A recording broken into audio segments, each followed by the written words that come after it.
When you date a 6 is slightly above average, right? Average in this case being 5. 6 is above average. Most men in this modern day age don't even get access to a 6. A part of me wants to say that's baffling, but it's not, because most men are average or subpar below average in terms of competency, looks, which matter but not as much as we think to a woman. I'll elaborate. You smash a 6, right? Especially if you're a man that is more competent and better looking, that's going to damage you psychologically, especially your self-esteem. Why is that? You see, us men, the women that we choose to have by our side is very important. Beauty is valued. Why? Because on a primal level, beauty signals good genes, and it's good for reproduction. And so this is why typically you see the top tier men have the most beautiful women. Now, top tier, as I said, doesn't just mean what you guys think, oh, looks, maxing, and all this stuff. This is very, I don't want to say looks on a man is not important. It is. A man has to be physically competent and physically capable as well. Absolutely, to defend, to protect, to go hunt, right? However, psychologically as well is extremely important, which is why when you see a man that is physically capable and psychologically sound and competent, this is a stud. Now, you typically see the most beautiful women with the most competent men, whether he's psychologically competent, physically, and or both, the rare breeds, right? This is what you'll see. When you go to a 6, you're not really going to feel proud about that. You might enjoy some box or whatever. She might be cool.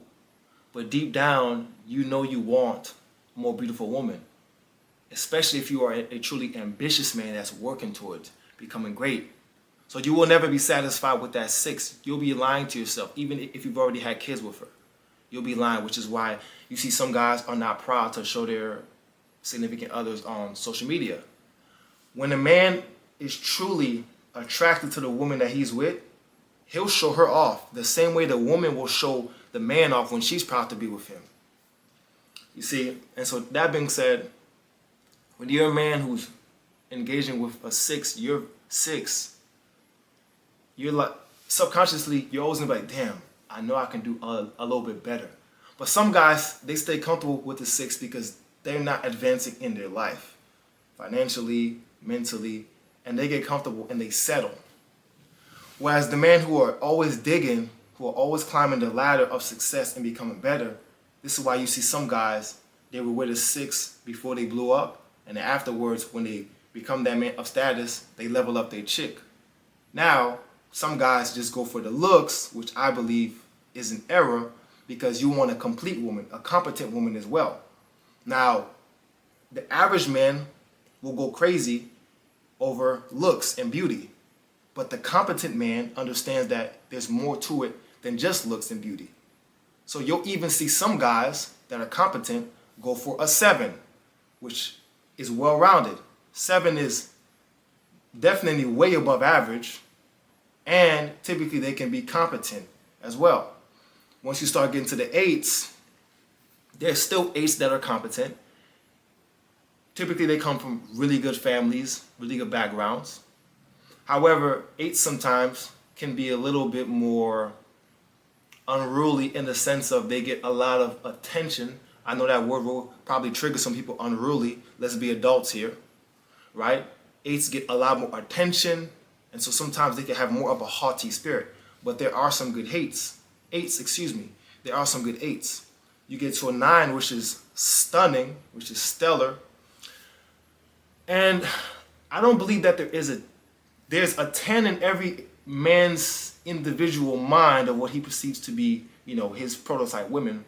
But 9, I believe, is the peak, and this is the woman that you are just absolutely in awe of, in the sense of you like her look and you would love to reproduce and be proud of that woman to be your woman, right? Those women typically, they're getting flued out. They have all types of men after them.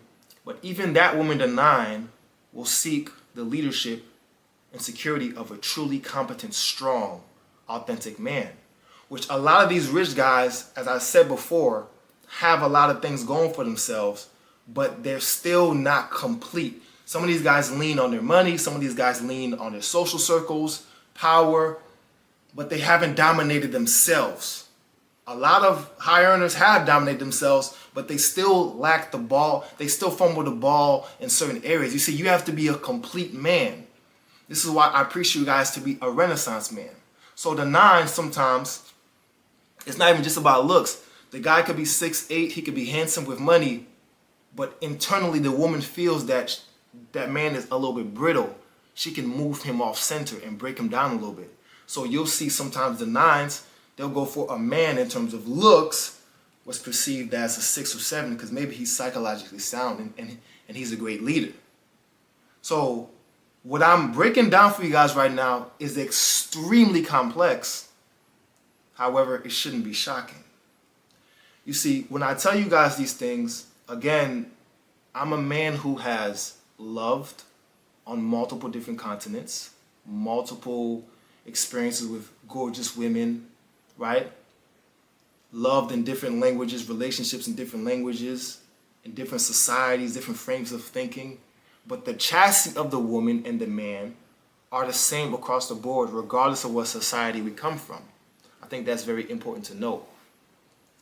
And so when you smash a 6 and you're dating with a 6 as a man, you're holding yourself back and you're not being honest to yourself, and you're probably succumbing to lust just because she's consistent box. And a man should never succumb to lust.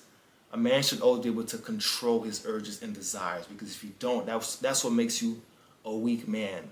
You've heard me say before many times, anytime a man falls victim to the sway of a woman's hips, he's lost.